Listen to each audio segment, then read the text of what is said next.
Salut mon ami, journée tourisme et découverte aujourd'hui. C'est dimanche, le jour du Seigneur, et on est le 19 août. Il a flotté pas mal durant toute la nuit, et ce matin, c'est toujours gris. Je prends mon temps et engage la conversation avec un couple de retraités anglais. Ils sont venus en camping-car avec une Jeep Willys sur la remorque pour participer à un rassemblement. L'exemple type de l'humour anglais. Ils sont habillés de costumes d'époque, lui en uniforme, elle pour le pique-nique à la campagne. Et ils ont leurs deux chiens avec eux, tous deux habillés en treillis. Il y a également le panier de pique-nique, tout ce qu'il faut. En échangeant sur les particularités de la Jeep, monsieur me confirme qu'un jeu de direction de 90 degrés était la règle, tout comme l'absence de frein.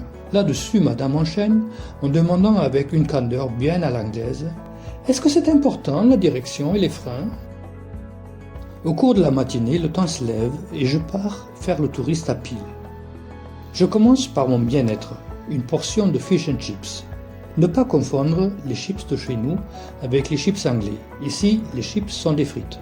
Il y a quelqu'un qui m'observe attentivement et aimerait partager mon repas, mais je refuse. L'accréditation de Marshall donne un accès gratuit ou réduit à de nombreux sites touristiques. Pour le château de Peel, c'est gratuit. Quelques beaux points de vue, et puis le château moyenâgeux réveille le petit garçon qui se cache au fond de moi. Maintenant, place à la grande animation du jour, le Peel Soapbox Derby. Les gens du coin passent quelques jours, quelques semaines ou des mois à construire un véhicule caisse à savon invraisemblable pour participer à la course. Une longue descente en pleine ville avec quelques sauts et des chicanes. Il y a des caisses à savon de toutes sortes qui tiennent la route ou pas. Des karts, des tricycles de toutes sortes, des voitures de course et des genres de sidecar.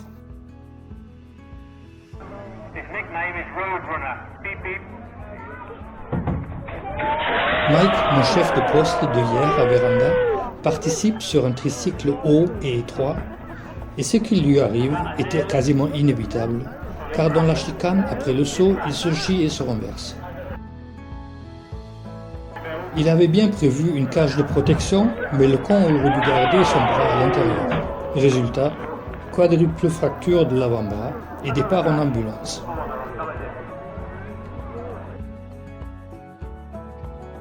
Sur le chemin du retour, je m'arrête déguster une spécialité locale.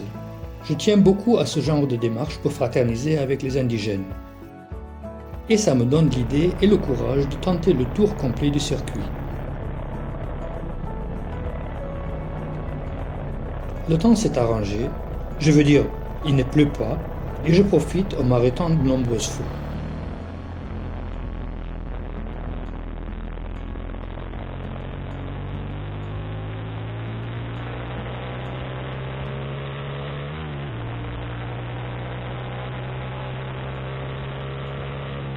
De retour au camping, une découverte décevante. La roue arrière qui fait crrr, crrr, crrr. Je sais tout de suite de quoi il s'agit, parce que ce n'est pas la première fois, et j'avais heureusement anticipé en emportant 2 jeux de pièces de rechange. Un point faible de conception du moyeu, que j'ai corrigé depuis d'ailleurs. Au moins, je ne me suis pas ennuyé pour finir la journée.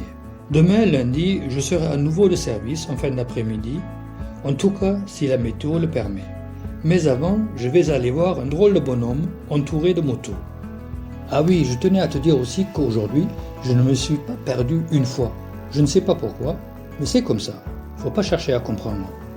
Comme tu sais déjà, si tu apprécies ces vidéos, tu peux me le dire en commentaire, tu peux t'abonner à la chaîne ou tu peux aimer, simplement pour me faire plaisir. Allez, salut et à bientôt pour la vidéo suivante.